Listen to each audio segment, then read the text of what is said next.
Good morning, everyone. Clint McLaughlin here, Midwest Market Management. I've got Riley Sykart on with me here today. It is Tuesday, July 14th. We got a hot week in front of us here, Riley. You know, it's just really a mixed bag when you look at this thing. There certainly is a lot of dry real estate in the next 10 days. Then things cool down a little bit. Eastern Belt looks to be pretty good, but there's certainly some holes in it, and I guess I would characterize this as there's probably a little bit of something for everybody. If you're a super ultra bear, you could spin this bearish, and if you want to be bullish, you certainly have some things to look at and point at. Really. Yep, you could discuss it both ways, and we won't know which way's right and which way's wrong until we get there in about 2 to 3 weeks. But for right now, getting into the map side, first thing I do have crop conditions. Corn and beans were both up 1%. The states to start watching really closely, I would say, are South Dakota, Nebraska, and even Iowa. There's potential in the western side of that state. We got to watch and see if those 3 states have crop conditions decrease significantly. But for right now, that's what my eye's on. And then if the other thing I do want to point out is Illinois is good to excellent on corn is 58%. And if you recall last year, they didn't exactly have a bin buster of a crop either at 68 good to excellent. 10% below that tells me Illinois is definitely not in great shape at this stage in the game either. Moving over to the bean side of things, very similar thoughts. That western belt is what I'm looking at heaviest right now. So with that said, moving in here, 1 to 5 day temperatures. We all knew this was coming. This is nothing new or out of the ordinary. If you're in the western belt, 90s to 100s in South Dakota, and everywhere else is very high 80s to mid 90s across the board. So the heat bubbles here, it's no shocker. We all knew this was coming, but it sure isn't fun to do a lot of outside work right now. I will tell you that, Clint.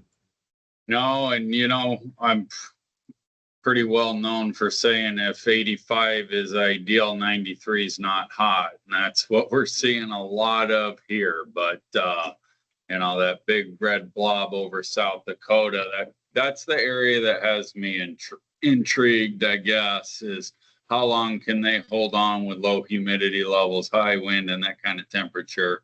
And they didn't have tons of subsoil going into this. Yeah, I think that's the big difference maker over there. Is we were already discussing they're on the drier side and they've been getting band-aids to keep them going in terms of rainfall. But 6 to 10 day temperatures still in that same area. I mean, I'm not going to say it's blistering heat, but staying in the 90s to 100s for a 10 plus day window, and we'll find out if there's moisture in the mix, could cause some real concerns and issues.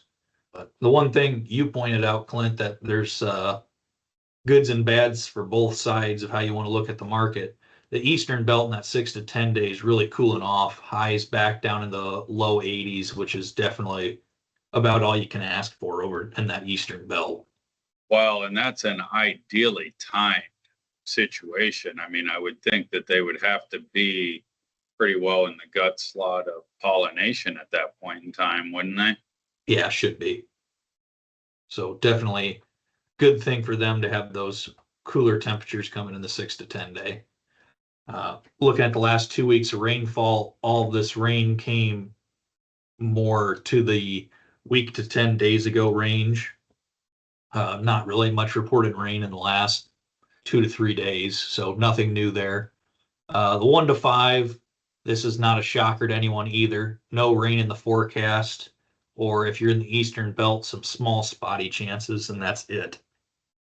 So from a national yield perspective, Clint, I would say these coming 5 days and even the 6 to 10 day would be taking away from the national yield more than it would be improving it. You tell me if you think differently. Yeah. So 1 to 5, not much rain in the forecast. And then the 6 to 10 as well. Eastern belt's got some chances, Ohio, Indiana, but everywhere else except also the state of Kansas getting some rain, it looks like, in the mix. But if you look at North Dakota, South Dakota, Nebraska, Iowa, Missouri, next 10 days of above average, I would say, temperatures and no rainfall in the mix. Yeah, and then Areas when that, you go when ahead. you really start dissecting that even further, you got southern Minnesota, which is, you know, where all of the corn grown is in Minnesota. And then you look over at where we're dry in Wisconsin, you know, I mean, everything along the Illinois border and up along the Iowa Minnesota border, like that's all some of your key growing areas for Wisconsin, Michigan. You know, there's not exactly a ton of rain over there either. So I don't know. Just looks like a lot of dry real estate at a pretty critical time period. Yes.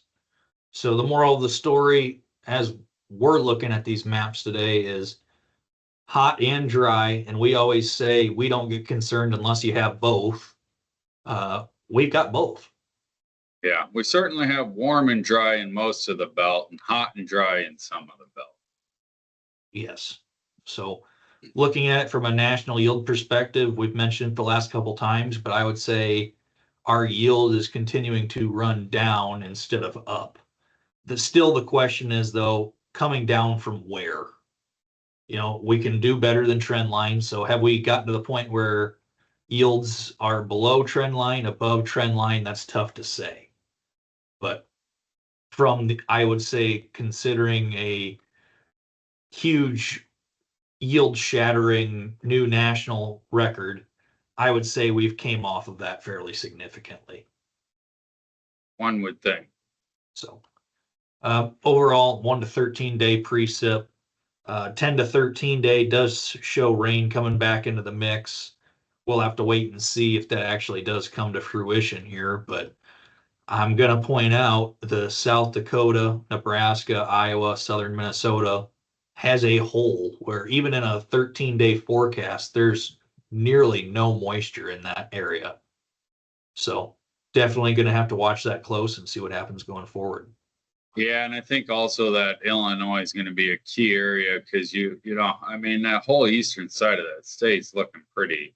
I mean, a 13-day forecast during pollination with 0.6 to 0.89 inches. I mean, where does any of that rain materialize and where? And the other side of it is we could fill the whole thing in. Like you've got a lot of rain around, so where it lands is, you know, still obviously up for change. Yep. The moral of the story is there's a lot of question marks right now, and we'll have to see how many of them get answered in the next 2 weeks. So with all that said, that's what I've got for maps today, Clint. All right, Riley. Well, I appreciate you putting the maps together, and thanks again to Marcus Weather Group for providing the maps. Again, Clint McLaughlin, Riley Sykard, Midwest Market Management. We'll talk to you on Thursday.